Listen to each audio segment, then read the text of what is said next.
I guess I have to say, because just as we talked about, like, I gotta go big picture first of like my biggest sort of, and it's not unexpected, but like I think Christmas Carol and the Tale of Scrooge, and we know Dickens like wrote this from a place of like a revolutionary spirit coming out of poverty. It's like it is a revolutionary tale at its core. And I just think, and I can't say like I felt like Christmas Carol. I think Christmas Carol got Muppets Christmas Carol, which we cover as well if you want to go back, if you're feeling like you need more Christmas content. That's right. And you haven't heard it. I feel like it gets a little closer. This one, I felt like I was so disappointed by how far it misses the mark at the end. Oh, really? And I guess, yeah.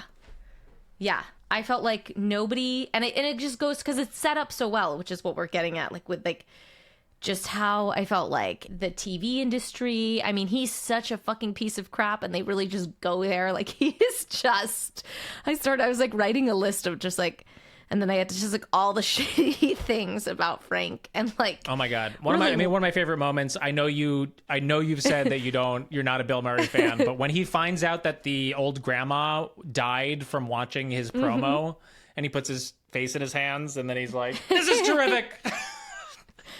You can't buy this kind of publicity. Like that fucking kills me.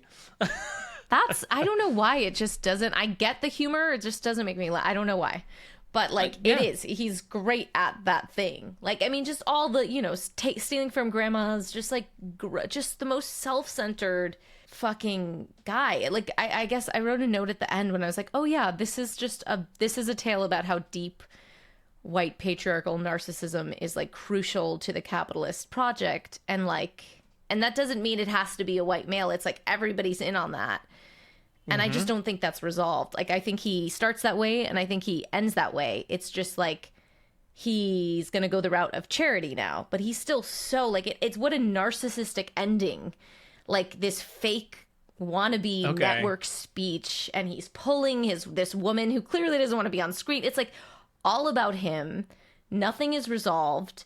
They don't deal with any, and like that thing that I'm like, oh, they're gonna maybe he'll have a revelation about his own childhood and there'll be like an impact of this system. And the thing that really sold it to me at the end is that his boss, Preston, so like his boss at the higher up at the network, is satisfied at the end. Like nobody, he's not upset. I think he's like the corporate overlord.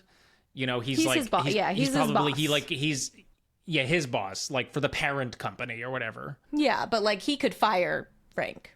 Oh, absolutely. Oh, so you didn't like how he was won over? No, I just think it kind of told us everything we needed to understand about the world, which is actually a very dangerous message, which is actually kind of liberal in a certain sense. It's like, nothing's really changed. We're just going to make it look like it'll be a nicer kind of capitalism, but capitalism isn't going to change, and he's going to be kind, and he's going to understand the values of Christmas, but most importantly, he's going to understand that, like, what does he say? That for a couple hours out of the year, we are the people that we hoped we would be.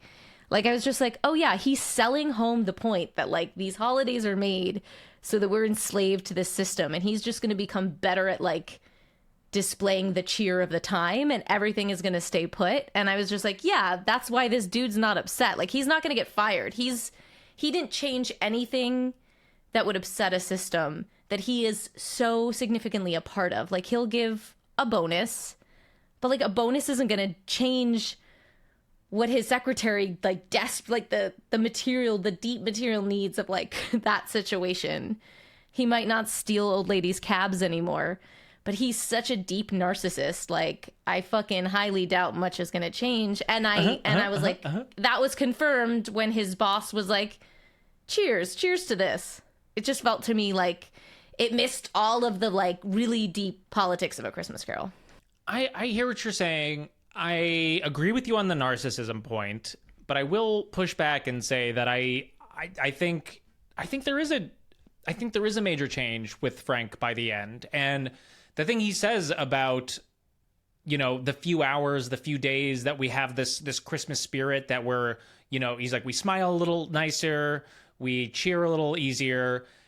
He goes on to say that is the feeling, and that is the way of living that we should all be aspiring to every single day of our lives.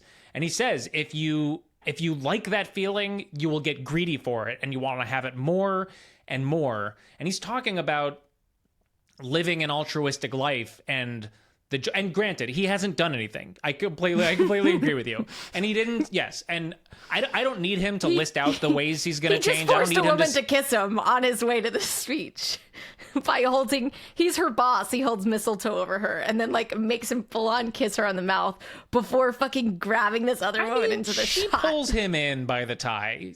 There's some consensuality there. There is not. You can't have consensuality if he is paying her and it's You're a right. Christmas special. You're right. And he points out the mistletoe. I take it back. You're right. I retract that statement.